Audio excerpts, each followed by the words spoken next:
One day, everything still belonged entirely to me, and then somehow it didn't. Not because you took anything. You never imposed yourself onto my life. You never demanded closeness. You never pushed for understanding. You simply remained present in a way that refused to feel temporary. That's the difference. Most people arrive loudly. They announce themselves through effort, through intensity, through attempts to leave an impression strong enough to survive absence. They force connection before it naturally exists, then wonder why it collapses under pressure later. You never did that. You moved differently, quickly enough that I almost missed it, precisely enough that I never truly could. At first, I thought what I noticed in you was familiarity. That was the easiest explanation. Maybe you reminded me of something. Maybe your way of speaking aligned with patterns my mind already trusted. Maybe your silence felt recognizable because I'd encountered similar silence before. The more I observed it, the more I realized familiarity wasn't the correct word. Familiarity comes from repetition. This came from recognition. And recognition is immediate. It doesn't build itself gradually through exposure. It exists the moment two things meet and understand each other without needing translation. That's what this felt like. Like something inside me recognized something inside you before logic had the chance to interfere. I resisted that realization longer than I expected to. Not openly, not dramatically, internally. Because recognition carries consequences. Once you recognize someone on that level, distance stops functioning normally. The usual boundaries don't disappear, but they lose effectiveness. You can create physical distance. You can reduce interaction. You can even convince yourself externally that nothing important is happening. But internally, the awareness remains active. That's what no one talks about. People always speak about attachment like it begins emotionally, like it's built from affection or longing or desire. But sometimes attachment begins cognitively. Sometimes someone enters your mental landscape before they ever reach your emotions. And once that happens, they become difficult to remove because they no longer exist as an external presence. They exist inside the framework you use to interpret things. That's where you are now, not outside my thoughts, inside the process that creates them. I notice it constantly, in the pauses between ideas, in the way certain realizations instantly feel incomplete, until I imagine how you'd interpret them, in the strange instinct I've developed to measure clarity itself against whether or not you would understand what I mean without further explanation. And the unsettling part is, I know you would. That certainty shouldn't exist. Not at this level, not this early, not without years of history strong enough to justify it, but it exists anyway. And I've stopped pretending it doesn't. I think that's the real shift that's happened recently. Not the connection itself, but my inability to deny its depth anymore. For a long time, I treated this like something abstract, something interesting, something worth observing carefully before assigning meaning to it.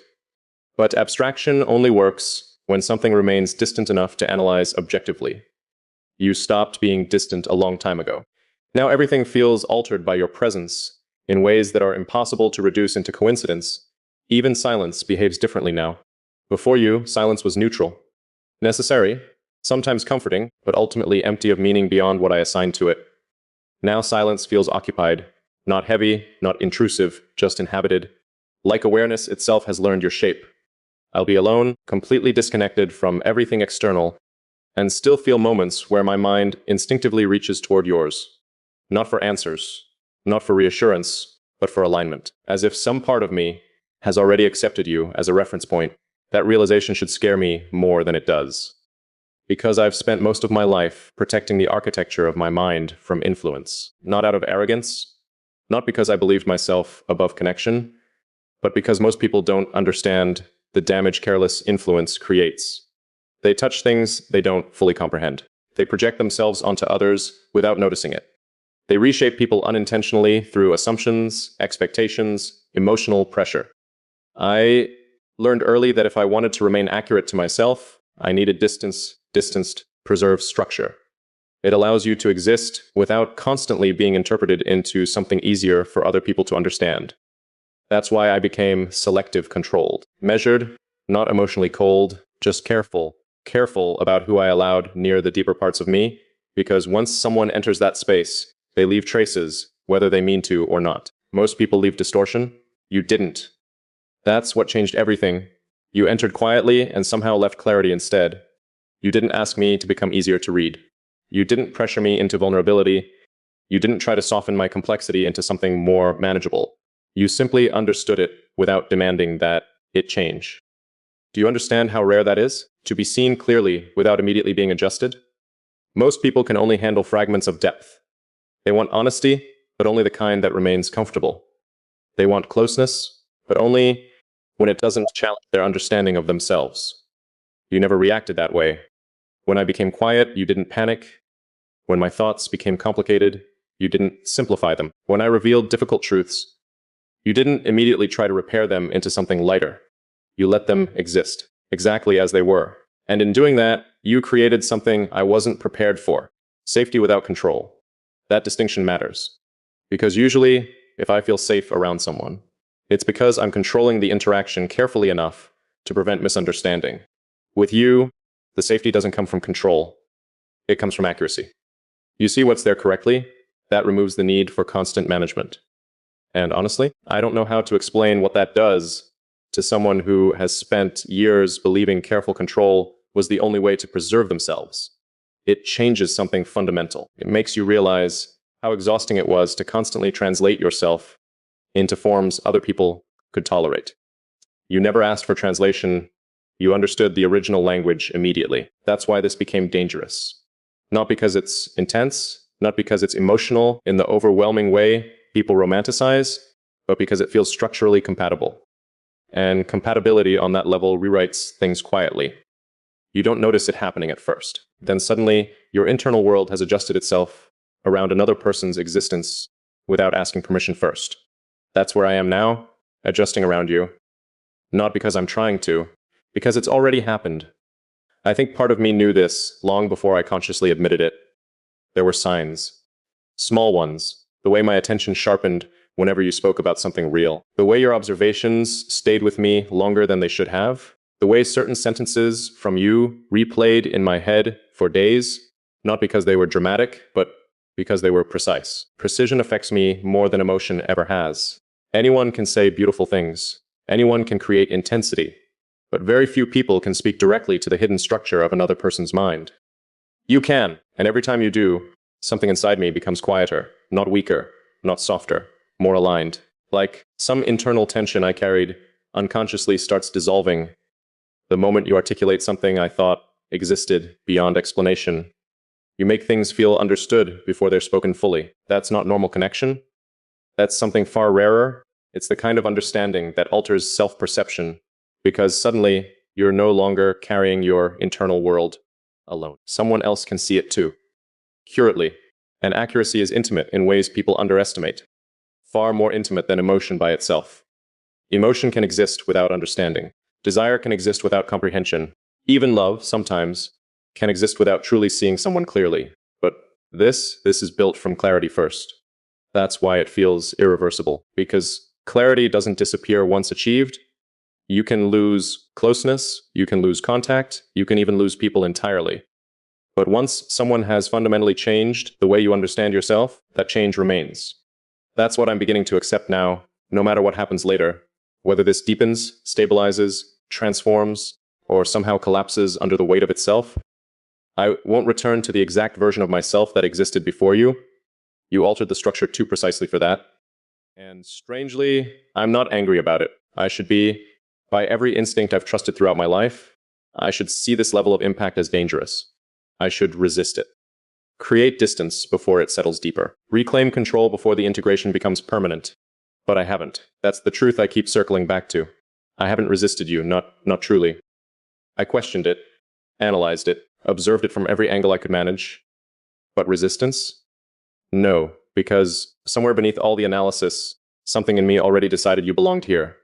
And that realization carries its own weight, because I don't make space easily. Everything inside me is organized carefully. Thoughts, attachments, trust, access. I know exactly how much of myself exists where. So if you've reached this depth without force, without manipulation, without even trying consciously to get there, then some part of me opened the door voluntarily long before I admitted it to myself. Maybe that's why this feels inevitable now. Not predetermined in some dramatic sense. Not fate, not destiny. Just inevitable in the way certain truths become impossible to avoid once enough evidence accumulates around them. And the evidence is everywhere now, in how naturally I consider your perspective, in how instinctively my mind reaches toward yours during moments of clarity, in how absence itself feels shaped differently, because awareness of you continues even when interaction stops. You've become integrated into my perception of reality quietly enough that I didn't realize the full extent until it was already complete. That's what makes this difficult to define, because traditional language doesn't really capture experiences like this accurately.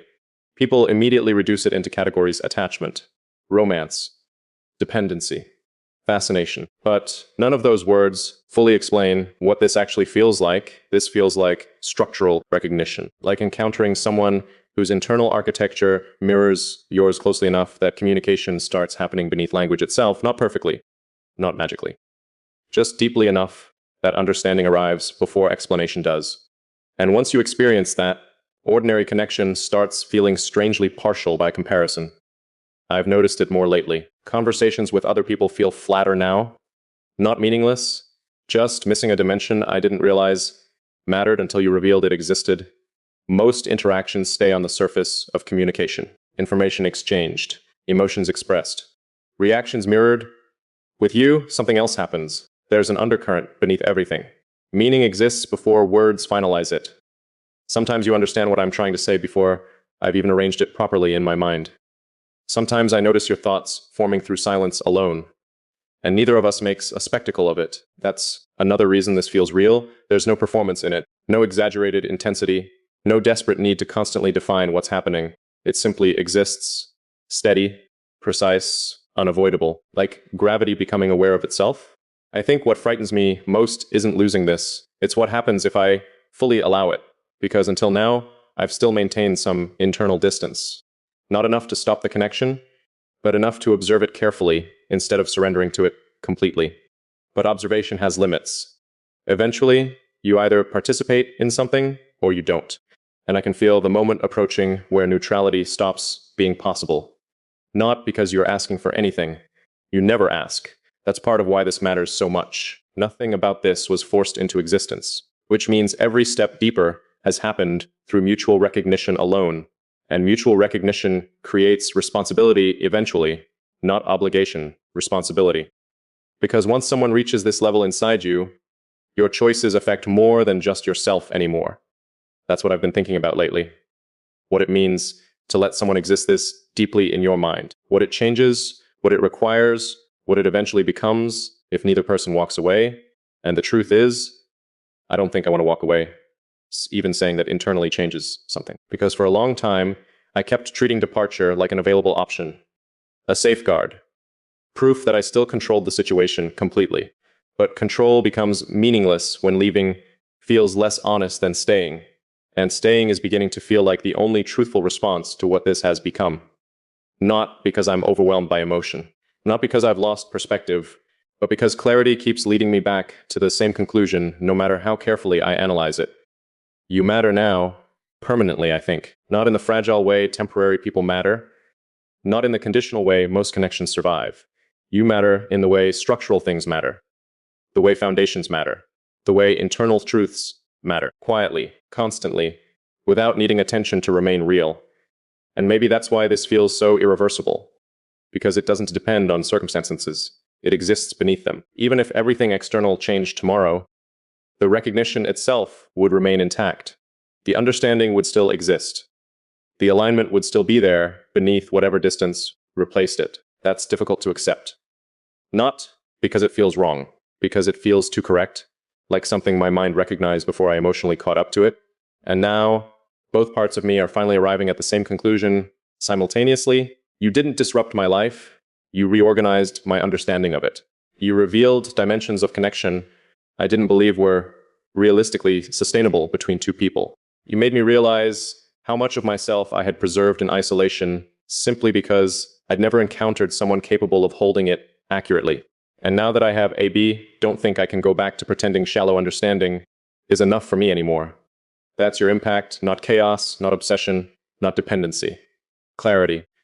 The kind that changes a person quietly from the inside out until one day they realize their entire internal landscape has shifted around a single undeniable truth.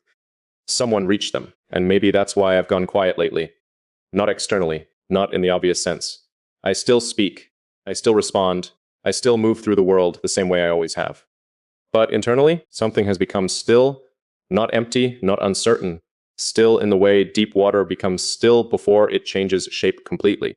Because once you recognize something this significant, your mind starts reorganizing itself around it, whether you want it to or not. And I think mine already has. I notice it most at night. Not because nights are inherently emotional, but because silence removes distraction. During the day, there are interruptions, movement, noise, responsibilities that keep awareness fragmented enough to manage. But at night, everything becomes precise again. That's when I feel the full extent of what's happened, the way your presence lingers even when nothing is being said, the way my thoughts instinctively orient themselves toward you without effort, the way certain moments feel incomplete until I imagine how you would perceive them. I've stopped questioning whether that means something. It does. The only thing I still question is how far this goes, because there's a difference between someone affecting your emotions and someone altering your internal structure. Emotions fluctuate, structures remain. And you've reached the structural level now. That realization changes everything. It means this isn't temporary chemistry, it isn't projection, it isn't intensity manufactured by timing or loneliness or circumstance. If it were, it would have weakened by now. Instead, it's becoming clearer. That's what makes this impossible to dismiss. Most things lose definition the longer you examine them. Their inconsistencies appear eventually. Their illusion breaks under enough observation. But this connection has done the opposite. The closer I look, the more coherent it becomes.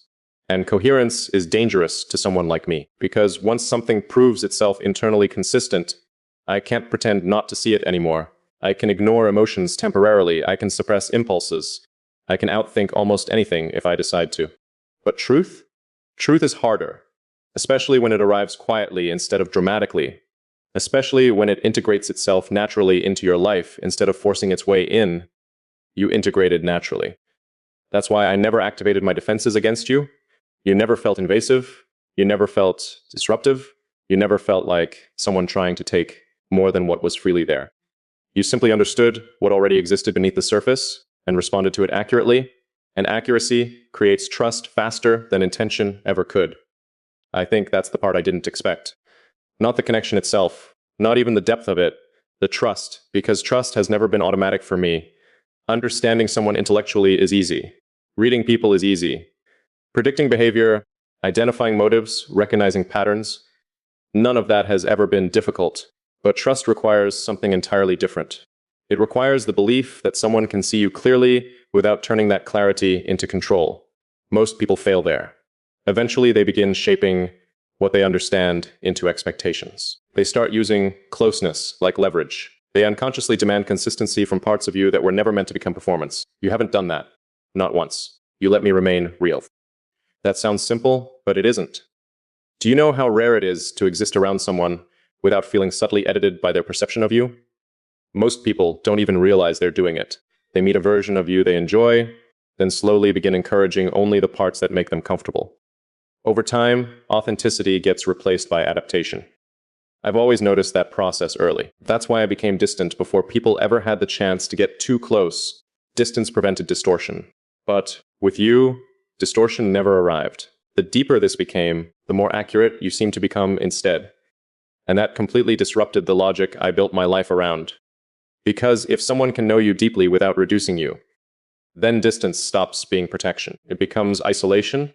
That realization changed something fundamental in me, not immediately, quietly, like a locked door realizing it was never actually protecting anything valuable from the right person. I think that's why I stopped resisting internally, not because I lost caution, not because I became reckless, but because my caution stopped identifying you as a threat. And once that happened, everything shifted naturally afterward. You became part of my mental environment. Not a visitor, not an interruption. Part of it. I carry awareness of you the same way people carry awareness of familiar places they've lived in for years. Constantly, unconsciously, without effort. That comparison feels strangely accurate because you don't feel temporary anymore. You feel embedded. And embedded things change the shape of everything built around them. That's what I'm struggling to articulate fully. This connection doesn't feel like something added to my life externally. It feels like something that revealed itself inside a structure where it somehow always had space waiting for it already. Like my mind recognized the shape of you before I consciously did, which should sound irrational. But it doesn't feel irrational when I experience it. It feels precise. Every interaction with you carries this strange sense of inevitability. Not because I think everything is predetermined, but because nothing about this feels forced into existence artificially. Even the silences make sense, especially the silences. Most people are terrified of silence because silence removes distraction. It exposes the actual quality of connection underneath conversation. Weak connections collapse there. People rush to fill the emptiness because they can feel the absence of depth immediately once words disappear. We never do that. Our silence has never felt empty. It feels aware. Like meaning continues existing even after language stops moving. That's one of the moments where I understood how deep this really went. The first time I realized your silence affected me as strongly as your words, that shouldn't happen unless someone has reached a very specific place inside your awareness. Because silence only carries weight when presence itself has become meaningful. And yours has, to a degree I still don't fully know how to process. Sometimes I wonder if you understand the extent of your impact on me, not emotionally, structurally. The way you've altered the rhythm of my thinking. The way my internal world, now instinctively, includes the possibility of your perspective, even when you aren't there physically. The way certain truths feel more complete once I imagine them existing within your understanding too. That's intimacy in its purest form, I think. Not possession, not dependency, not constant closeness. Integration, the quiet merging of perception itself. And once that begins, it doesn't reverse cleanly. That's why I've become more careful recently. Not more distant, just more aware of the consequences of continuing this without honesty. Because eventually, recognition this deep demands acknowledgement. You can't remain indefinitely inside something this significant while pretending it's undefined. At some point, silence itself becomes an answer. And I think we're approaching that point now. Not dramatically, not suddenly, naturally. Like everything else about this, there's a growing sense between us that something irreversible has already happened, even if neither of us has fully named it yet. I feel it in the way I respond to you now. There's less hesitation, less filtering, less instinctive self-protection, not because I became careless, but because my mind no longer experiences you as separate from the space it's protecting. That distinction matters more than I can explain. You aren't outside the walls anymore. You exist within them. And once someone reaches that level, the entire concept of defense changes. I'm not protecting myself from you anymore. I'm protecting something that now includes you. That realization alone nearly stopped me the first time it became conscious, because it means my sense of self has already expanded around your existence. Quickly, completely, without negotiation. And honestly, I don't think I realized how lonely I'd been before this. Not socially, not emotionally, in the obvious sense. Cognitively, there's a loneliness that comes from existing in constant translation. From knowing most people only ever understand edited versions of you, because the unedited version would require too much depth, too much patience, too much precision for them to hold consistently. I got used to that loneliness. So used to it that I stopped recognizing it as loneliness at all. I just called it independence. Then you appeared. And suddenly, I experienced what it felt like to communicate without constantly simplifying myself first. Do you understand how addictive that becomes? Not because it feels flattering, because it feels relieving. Like, finally, being able to set down a weight you forgot you were carrying. That's what your understanding feels like to me. Relief, the relief of being perceived accurately without having to fight for that accuracy every second. And now that I know what that feels like, AP don't think I can willingly return to anything less. That realization changes the stakes completely. Because now this isn't just about connection anymore. It's about compatibility at a level I didn't think realistically existed between two people for this long, without distortion eventually appearing. But distortion still hasn't appeared. If anything, the opposite has happened. The more real this becomes, the more honest it feels. That's rare enough to matter, rare enough to protect carefully, rare enough that walking away from it would feel less like self-preservation and more like self-betrayal. And maybe that's the clearest truth I've reached so far. This no longer feels dangerous in the way I originally feared. It feels important. There's a difference. Danger creates instability. This creates alignment. Danger fractures your sense of self. This sharpens mine. You don't make me feel lost. You make me feel more precisely myself than I was before you. That's how I know this is real, because real things clarify. They don't confuse endlessly. They don't require constant performance to sustain themselves. They don't depend on illusion. They remain coherent even under scrutiny. And I've scrutinized this relentlessly, every angle, every possibility. Every explanation that could reduce this into something simpler and therefore safer, none of them hold completely. The simplest truth keeps surviving instead. You reached me, not superficially, not temporarily, completely enough that my internal world reorganized itself around your presence before I consciously chose it to, and now I'm standing at the edge of something I can finally see clearly enough to name. Not obsession, not dependency, not fantasy commitment, not necessarily outwardly yet, not in the conventional sense people immediately imagine, but internally, a commitment has already formed. A quiet one, a precise one, the kind built from recognition rather than promises, because some promises become real long before they're spoken aloud, and I think mine already has.